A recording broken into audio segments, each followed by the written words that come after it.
আসসালামু আলাইকুম রহমতুল্লাহি ওয়া বারাকাতুহু। ইন্নাল হামদালিল্লাহ নাহমাদুহু ওয়া নুসাল্লি আলা রাসূলিহিল কারীম, আম্মা বা'দ।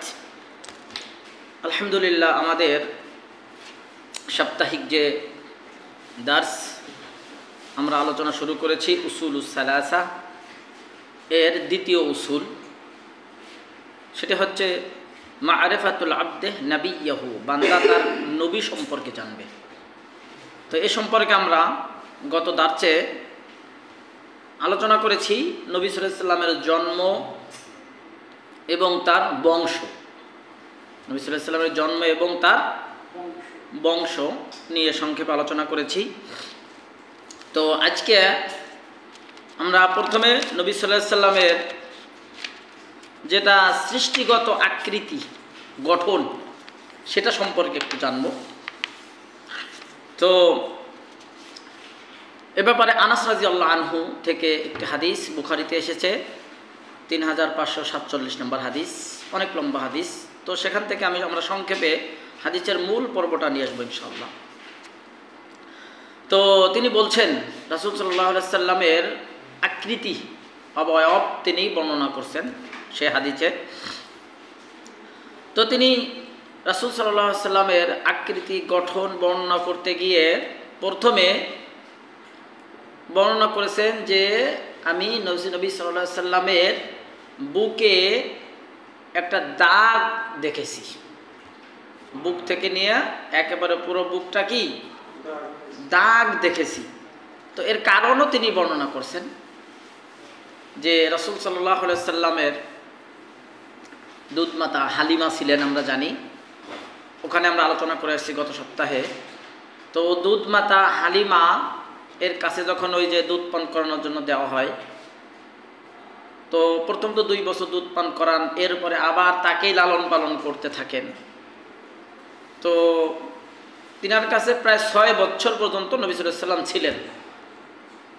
সেই নবী সাল্লাল্লাহু আলাইহি সাল্লাম তার কাছ থেকে বিদায় নেওয়ার আগ মুহূর্তে যে ঘটনাটা ঘটেছিল সেটা তিনি তুলে ধরেছেন। সেটা হলো শাক্কুস সদর, ছিনা ফাড়া। অর্থাৎ রাসূল সাল্লাল্লাহু আলাইহি সাল্লাম তখন 6 বছর বয়স, বাচ্চাদের সাথে খেলাধুলা করতেছেন। তো খেলাধুলা করতে করতে হঠাৎ তারা তো তাদের দৃষ্টিতে 2 জন লোক দেখলেন। তারা এসে নবী সাল্লাল্লাহু আলাইহি সাল্লামকে শয়ে ফেলে তারা হলেন কারা? ফেরেশতা। তো যাই হোক, শয়ে ফেলানোর পরে তখন নবী সাল্লাল্লাহু আলাইহি সাল্লামের বুক থেকে কি তার যে কলব সেটা কেটে নিয়েছেন। কেটে নিয়ে তারপরে ঝমঝমের পানি, যেটা হাদিসে এসে, ঝমঝমের পানি দিয়ে সেটা ধুয়ে পরিষ্কার করে আবার জায়গা মতো দিয়ে এরপরে কি করে দিয়েছেন? সেলাই করে দিয়েছিলেন। সুবহানাল্লাহ। জীবিত মানুষকে সরাসরি আল্লাহর ইশারায় হচ্ছে, ফেরেশতারা এসে এই জন্য মানুষের অন্তরে যে ওয়াসওয়াসার যে জায়গাটা তৈরি হয়, ওই ওয়াসওয়াসার জায়গাটা ধুয়ে মুছে পরিষ্কার করে দেওয়া হলো। সুবহানাল্লাহ। তো এটা একবারে জ্বলন্ত প্রমাণ। আনাস রাদিয়াল্লাহু আনহু বর্ণনা করছেন যে রাসূল সাল্লাল্লাহু আলাইহি সাল্লামের বুকে ওই যে ফেলেছিলেন। এরপরে তো তারপর যখন ওই বালকরা দেখলো যে অবস্থায় পড়ে আছে, তখন তাড়াতাড়ি করে তার যে দুধমা হালিমার কাছে খবর পাঠালেন। তো সে এসে দেখলেন এই অবস্থা, মানে একেবারে মলিন অবস্থায়, চেহারাটা মলিন হয়ে তিনি কি বেহুশ হয়ে পড়ে আছেন। তারপর তাকে আদর যত্ন করে বাসায় নিল। এবং আবার যখন ইনি ভয় পাচ্ছিলেন, কারণ পরবর্তীতে না জানি আরও কি ঘটনা ঘটে, এই জন্য তাড়াতাড়ি করে তিনি তাকে তার মার কাছে রেখে দিয়েছিলেন। যাই হোক, তো এখানে এই শাক্কুস সদর অর্থাৎ বুক বিদীর্ণ করা, ফাড়া, এটা তবে রাসূল সাল্লাল্লাহু আলাইহি সাল্লামের 2 বার হয়েছে। একবার তো এই যে এখানে যেটা প্রমাণ পাওয়া গেল, আর একটা হলো নবী সাল্লাল্লাহু আলাইহি সাল্লাম যখন ওই মিরাজে যাওয়ার আগে নবী সাল্লাল্লাহু আলাইহি সাল্লাম যখন উম্মে হানির ঘরে ছিলেন, রাসূল সাল্লাল্লাহু আলাইহি সাল্লাম যখন উম্মে হানির ঘরে ছিলেন, তখন আরেকবার কি হয়েছিল? এই শাক্কুস সদর, বুককে চিরে একেবারেই পরিষ্কার করে দেওয়া হয়েছিল। সুবহানাল্লাহ। তাহলে আমরা এখানে যে জিনিসটা পাচ্ছি এই দার্সের মধ্যে, সেটা হলো নবী সাল্লাল্লাহু আলাইহি ওয়াসাল্লামের আকৃতি বর্ণনা করতে গিয়ে আনাস রাদিয়াল্লাহু আনহু এই জ্বলন্ত প্রমাণটা তিনি বর্ণনা করলেন। এরপর ওই হাদিসে আরও লম্বা। এরপর নবী সাল্লাল্লাহু আলাইহি ওয়াসাল্লামের উচ্চতা কতটুকু ছিল? নবী সাল্লাল্লাহু আলাইহি ওয়াসাল্লামের উচ্চতা ছিল মাঝারি, খুব লম্বাও ছিল না, আবার কি ছিল না, খাটোও ছিল না, একেবারে মাঝারি ধরনের ছিল। আর তার চেহারা ছিল উজ্জ্বল। চেহারাটা কি ছিল? উজ্জ্বল চেহারা ছিল, যা আমরা অন্য অন্য বর্ণনা থেকেও পাই, আর এই বর্ণনা থেকেও আমরা পাচ্ছি। তার চেহারাটা কি ছিল? উজ্জ্বল চেহারা ছিল। আর তার গায়ের রং কালোও ছিল না, সাদাও ছিল না, এর মাঝারি একটা রং, সেটাকে বলা হয় গোলাপি। কালোও নয়, আবার লালও নয়, আবার সাদাও নয়, হ্যাঁ, এর মাঝখানে ওটা কি গোলাপি রং, অর্থাৎ মাঝারি ধরনের চেহারা ছিলেন। ধবধবে সাদাও না, আবার কুচকুচে কালোও না, আবার কি নয়, লালও নয়। এই নবী সাল্লাল্লাহু আলাইহি ওয়াসাল্লামের গায়ের রং ছিল এরকম। এবার নবী সাল্লাল্লাহু আলাইহি ওয়াসাল্লামের চোখের যে লোমটা, এটা খুব ঘন কালো বিশিষ্ট ছিল। নবী সাল্লাল্লাহু আলাইহি ওয়াসাল্লামের লোম, হ্যাঁ, ভুরু, যেটা এই যে ভুরু, এটা কালো এবং ঘন ছিল চোখের উপরের এটা পাপড়িটা। শুধু তাই নয়, এবং নবী সাল্লাল্লাহু আলাইহি ওয়াসাল্লামের ওই হাদিসে নবী সাল্লাল্লাহু আলাইহি ওয়াসাল্লামের চুল কেমন ছিল এটা বর্ণনা এসেছে। নবী সাল্লাল্লাহু আলাইহি ওয়াসাল্লামের চুল কেমন ছিল? তো তিনি বলছেন নবী সাল্লাল্লাহু আলাইহি ওয়াসাল্লামের চুল একেবারে, আমরা জানি যেটা অন্য হাদিসেও আসছে, চুল ছিল নবী সাল্লাল্লাহু আলাইহি ওয়াসাল্লামের তিন ধরনের থাকতো। হ্যাঁ, হুফা, লুম্মা, জুম্মা, অর্থাৎ তিন ধরনের। আপনারা মনে রাখেন বাংলাতে সেটা হচ্ছে কোনো সময় কান পর্যন্ত থাকতো, কোনো সময় ঘাড় পর্যন্ত থাকতো, কোনো সময় আবার কাঁধ পর্যন্ত নামতো। এটা হলো চুলের লম্বার দিক থেকে। আচ্ছা, এবার চুলের ধরন কেমন ছিল বর্ণনা করছেন হাদিসের মধ্যে। সুবহানাল্লাহ, কত রাসূল সাল্লাল্লাহু আলাইহি ওয়াসাল্লাম সব কিছু তারা ফলো করতেন, সব বর্ণনা করে দিচ্ছেন। হ্যাঁ, এবং নবী সাল্লাল্লাহু আলাইহি ওয়াসাল্লামের এই চুলটা একেবারে, অনেক সময় মানুষের চুল থাকে না কোঁকড়ানো, আবার কারো চুল থাকে সোজা সোজা লম্বা। একেবারে লম্বাও ছিল না, পুরোটা কোঁকড়ানো পেঁচানোও ছিল না, মিডিয়াম। কি ছিল? মিডিয়াম ছিল। এবং নবী সাল্লাল্লাহু আলাইহি ওয়াসাল্লামের দাড়ি, চুল, এ ব্যাপারে যেটা আসছে যে সুবহানাল্লাহ, তিনি বর্ণনা করছেন যে নবী সাল্লাল্লাহু আলাইহি ওয়াসাল্লামের, তেনার তো কত বছর বয়সে যেন মৃত্যু হয়েছিল? 63। তারপরেও তিনার কিন্তু চুল কি সাদা হয়েছিল না। সুবহানাল্লাহ, দাড়িও কি হয়েছিল না, সাদা হয়েছিল না, শুধুমাত্র 20টা। সুবহানাল্লাহ, বলছেন 20-এর অধিক নয়। অর্থাৎ নবী সাল্লাল্লাহু আলাইহি ওয়াসাল্লামের দাড়ি, চুল, দাড়ির যেটা বর্ণনাতে আসছে, দাড়ির পেকে ছিল শুধু এই জায়গাতে একটু আছে না, আমরা থুতু বলি, হ্যাঁ, থুতমা না কি বলে, এটার এখানে এবং চুলে দুইটা মিলে মাত্র 20টা দাড়ি পেকেছিল। হ্যাঁ, চুল বা দাড়ি মিলে 20টা দাড়ি পেকেছিল। সুবহানাল্লাহ, অথচ তিনি কত বছর, এটা কি সৌন্দর্যতা তেনার কি প্রমাণিত হয়? তিনার সৌন্দর্যতা, শরীরের গঠন, আকৃতি, 63 বছর বয়সেও তিনি কি উজ্জ্বল চেহারা বিশিষ্ট, ঘন ভুরু বিশিষ্ট, চুল দাড়ি কি পাকে নাই, কিছু হালকা, 20টা মানে কি একবারেই কম। সুবহানাল্লাহ। এরপর নবী সাল্লাল্লাহু আলাইহি ওয়াসাল্লামের যেটা বর্ণনাতে আসছে, নবী সাল্লাল্লাহু আলাইহি ওয়াসাল্লামের হাত এবং পা দুটোই মাংসালো ছিল। অর্থাৎ পা যেমন অনেক সময় অনেকের চিকুন হয়ে যায়, হাত চিকুন হয়ে যায়, এরকম না। নবী সাল্লাল্লাহু আলাইহি ওয়াসাল্লামের হাত পা উভয়টা কি ছিল? মাংসালো। মাংসালো মানে পরিপূর্ণ ছিল, নাহিফ, অর্থাৎ অনেক পাতলা ছিল না। পা এবং হাত দুইটাই কি ছিল? মাংসালো ছিল। শুধু তাই নয়, নবী সাল্লাল্লাহু আলাইহি ওয়াসাল্লামের হাত সম্পর্কে বলছেন আনাস রাদিয়াল্লাহু আনহু যে তার হাত কেমন ছিল, এত নরম ছিল রাসূল সাল্লাল্লাহু আলাইহি ওয়াসাল্লামের হাত, এত নরম ছিল, তিনি বলছেন যে ওই যে হাড়ির রেশমি কাপড় আছে না, বলছেন যে আমি রেশমি কাপড় হাতে ধরেছি আর রসুলের হাতও আমি ধরেছি, তো রেশমি কাপড়ের চাইতেও নবী সাল্লাল্লাহু আলাইহি ওয়াসাল্লামের হাত এত নরম, সুবহানাল্লাহ। একে তো মাংসালো, আবার কি নরম। সহিহ হাদিস থেকে আমরা এগুলো জানতে পারতেছি, আলহামদুলিল্লাহ। শুধু তাই নয়, নবী সাল্লাল্লাহু আলাইহি ওয়াসাল্লাম যখন হাঁটতেন, মাঝারি ধরনের লোক ছিলেন, তো তখন তিনি হাঁটার সময় একটু জোরে জোরে হাঁটতেন এবং নিচের দিকে তাকিয়ে তিনি হাঁটতেন। ঘাড়টা কোথায় রাখতেন? একটু নিচের দিকে রেখে তিনি কি করতেন? হাঁটতেন, সুবহানাল্লাহ। এবং নবী সাল্লাল্লাহু আলাইহি ওয়াসাল্লামের, আমরা যেমন শরীরে ঘামি না, ঘাম হয়, তো তিনি বর্ণনা করেছেন নবী সাল্লাল্লাহু আলাইহি ওয়াসাল্লামের ঘাম এটা থেকে সুগন্ধি বেরোতো, সুবহানাল্লাহ। মিশক আম্বারের মতো কি সুগন্ধি বেরোতো, সুবহানাল্লাহ। তার ঘাম থেকেও কি বেরোতো? সুগন্ধি বেরোতো।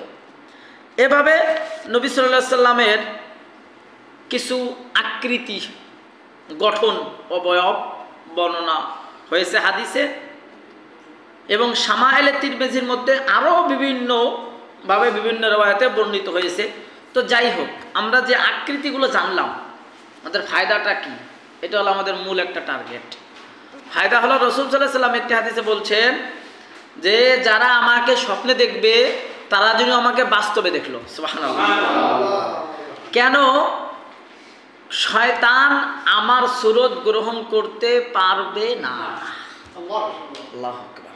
তাহলে আমরা যে রাসূল সাল্লাল্লাহু আলাইহি ওয়াসাল্লামের আকৃতি জানলাম, যদি না জানতাম তাহলে যে কোনো একজন লোক এসে আমাদের কাছে, শয়তান আর কি, নবী সেজে আমাদের কাছে স্বপ্নে দেখাতো, আমরা বলতাম বা আমরা মনে করতাম আমরা রাসূলকে দেখেছি।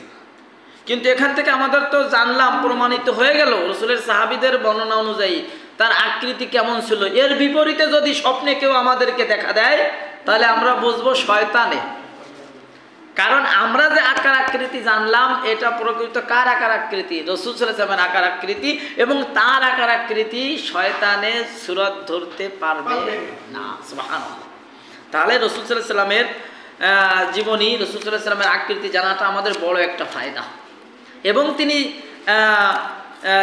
মানে যেইভাবে চলাফেরা করতেন ওইটা আমাদের ফলো করাটাও তো কি উত্তম।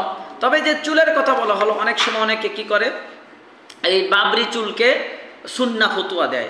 তবে এটা তিনি জাতির জন্য সুন্নাহ হিসেবে, যেটা আমাদের ফলো করতে হবে সুন্নাহ হিসেবে, এরকমটা নয়। তার কারণ হলো, তৎকালীন যুগে আরবের কুরাইশরা ওরা কি করতেন? সবাই কি রাখতেন? চুল এরকম বড় রাখতেন। সবারই চুল, ওটা যেটা হলো পারিবারিক গোষ্ঠীগত যে সিস্টেম, সেই সিস্টেমে তিনি রেখেছিলেন। তারপরে যদি কেউ রাসূল সাল্লাল্লাহু আলাইহি ওয়াসাল্লাম মনে করে রাসূল এরকম ছিল, তে রাখবে, তারা রাখতে পারে, কোনো অসুবিধা নেই। কিন্তু কেউ বলে যে এটা সুন্নাহ, এটা রাখতে হবে অবশ্যই, তখন সমস্যা, বুঝতে পারছেন? যাই হোক, আমরা নবী সাল্লাল্লাহু আলাইহি ওয়াসাল্লামের শারীরিক গঠন সম্পর্কে সংক্ষিপ্ত হলেও আলহামদুলিল্লাহ একটা ধারণা পেয়েছি, আলহামদুলিল্লাহ। এখন আমরা নবী সাল্লাল্লাহু আলাইহি ওয়াসাল্লামের জন্ম, বংশ গেল এবং আকৃতি গেল। তো বংশের ওখানে আমাদের একটা পয়েন্ট রয়ে গেছে, সেটি হচ্ছে নবী সাল্লাল্লাহু আলাইহি ওয়াসাল্লামের পিতা সম্পর্কে বললাম, মাতা সম্পর্কে বললাম নাকি? নবী সাল্লাল্লাহু আলাইহি ওয়াসাল্লামের চাচাদের সম্পর্কে একটু বলি, চাচা ফুফুদের সম্পর্কে আজকের আলোচনাতে ইনশাআল্লাহ। তো নবী সাল্লাল্লাহু আলাইহি ওয়াসাল্লামের সর্বমোট 11 জন চাচা ছিল। কতজন? 11 জন চাচা ছিল। তো সবার নাম আমাদের মুখস্থ করারও অত দরকার নাই।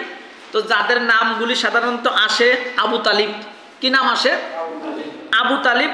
তবে তার নাম এসেছে বিভিন্ন জায়গাতে, কারণ তিনি রাসূল সাল্লাল্লাহু আলাইহি ওয়াসাল্লামের তিনি ইসলাম গ্রহণ করেননি, কিন্তু রাসূলকে অনেক সাহায্য সহযোগিতা করেছেন।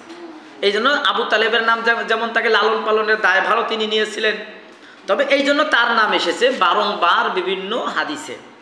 এই জন্য আবু তালেব রাসূলের চাচা নাকি? আরেকজনের নাম আমরা অনেকবার শুনে থাকি, আব্বাস। রাসূলের আরেকজন চাচার নাম কি? আব্বাস।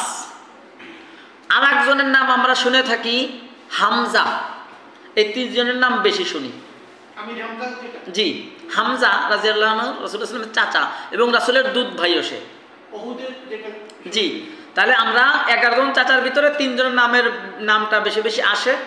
একটা হলো আবু তালেব, আর একটা হলো কে? আব্বাস, আর একজন হলো হামজা। 3 জনের নাম বিভিন্ন কারণে আসে।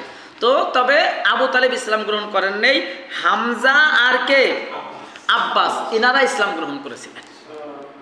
বাদ বাকিদের নাম আমাদের অত জানার মুখস্থ রাখার অতটা প্রয়োজন নেই। তবে 11 জন চাচা ছিল, আবু তালেব ইসলাম গ্রহণ করেন নেই, হামজা আর কে আব্বাস ইনারা ইসলাম গ্রহণ করেছিলেন। এবার আসে নবী সাল্লাল্লাহু আলাইহি ওয়াসাল্লামের ফুফু। নবী সাল্লাল্লাহু আলাইহি ওয়াসাল্লামের সর্বমোট ফুফু ছিল 6 জন। কয়জন? 6 জন।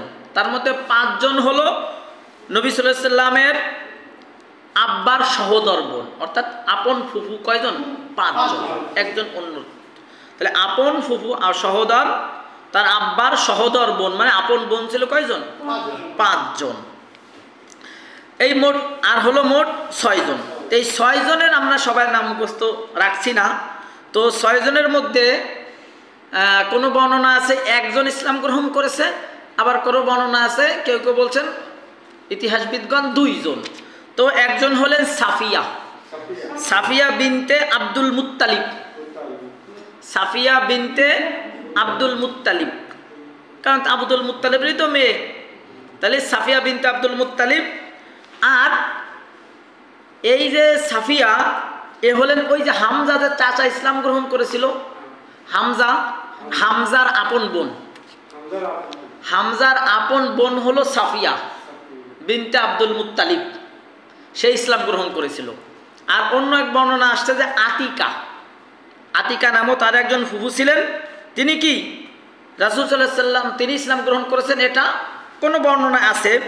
আর আতিকা যিনি ছিলেন তিনি রাসূল সাল্লাল্লাহু আলাইহি ওয়াসাল্লামের শ্রদ্ধেয় স্ত্রী উম্মে সালামা ছিলেন না? উম্মে সালামার আম্মা, উম্মে সালামার কি রাসূল সাল্লাল্লাহু আলাইহি ওয়াসাল্লামের স্ত্রী উম্মে সালামার আম্মা ছিলেন।